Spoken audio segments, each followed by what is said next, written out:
আনারা কেন আসুন বেগুন গম আসনি তোর লাগে আর ফুটপুরে তাই আমি আইছি।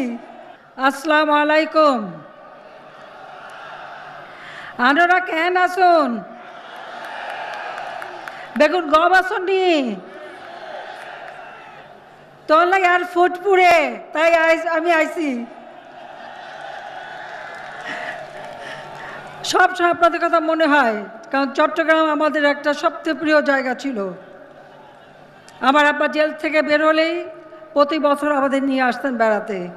61 সাল থেকে অনেকবার আসছি, তাই চট্টগ্রামের কথা সবসময় মনে করি।